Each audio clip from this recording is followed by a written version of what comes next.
So we're going to talk about the medications of anxiety. We'll start with one of the anxiolytics that we've already talked about, benzodiazepines, alprazolam, oxazepam, diazepam, and lorazepam. Those are the generics. The brand names would be Xanax, Serax, Valium, and Ativan. Common medications. You'll be giving these many times. These are most commonly used because they have the most consistent effect and they're less likely to cause overdose. Now, individual drugs in the benzodiazepine classification act more selectively at specific sites, which allows for a variety of uses, such as for, hypnotic, muscle relaxants, anti-anxieties, and anticonvulsants. So every one of these benzodiazepines has its best use. They've got much less potential for abuse than barbiturates and other anxiolytics. They usually respond to therapy in a week. So this is not immediate results. It takes time for the anxiety to start to abate.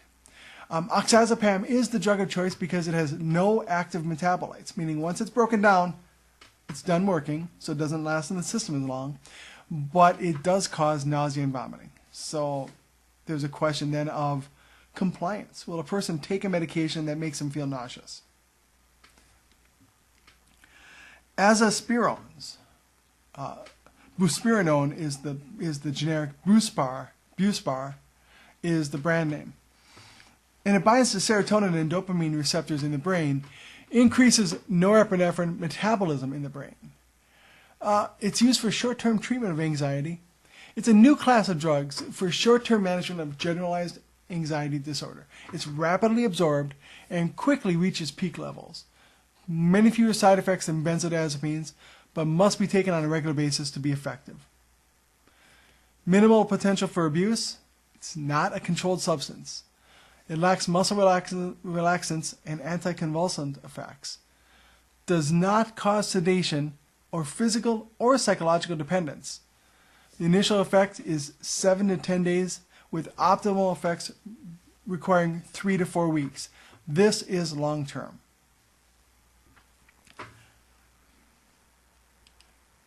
We always talk about side effects. Headache, nausea, slurred speech, dizziness, common, nervousness, excitement, incoordination, numbness and myalgia, chest pain, palpitations, tachycardia. So what vital signs will we be watching for? Well, we're obviously going to check the heart rate and blood pressure. We're going to do level of consciousness checks on these people. There's no additive CNS depression with alcohol or other CNS depressants.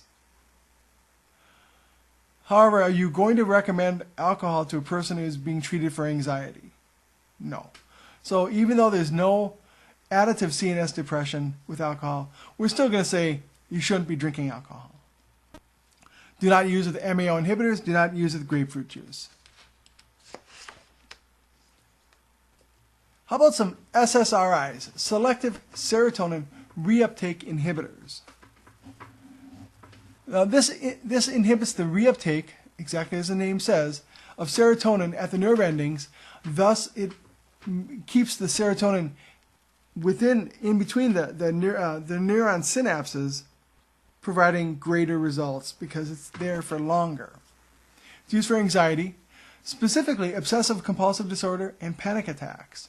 It can also be used for depression, bipolar affective disorder, obesity, eating disorders, and actually as a smoking deterrent. Zyban is the smoking deterrent.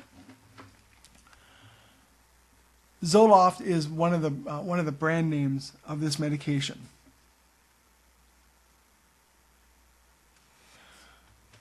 So we've just covered 3 medications that treat anxiety. Benzodiazepines, with all the side effects that they have. The azaspirones, with fewer side effects. And selective serotonin reuptake inhibitors, SSRIs. 3 different medications. They all work in slightly different manners. And like everything, when you have medications that work in different fashions, you're able to target to the person because you'll be able to find out what works best for them. Why don't you come back for mood disorders? We'll be talking about depression and manias.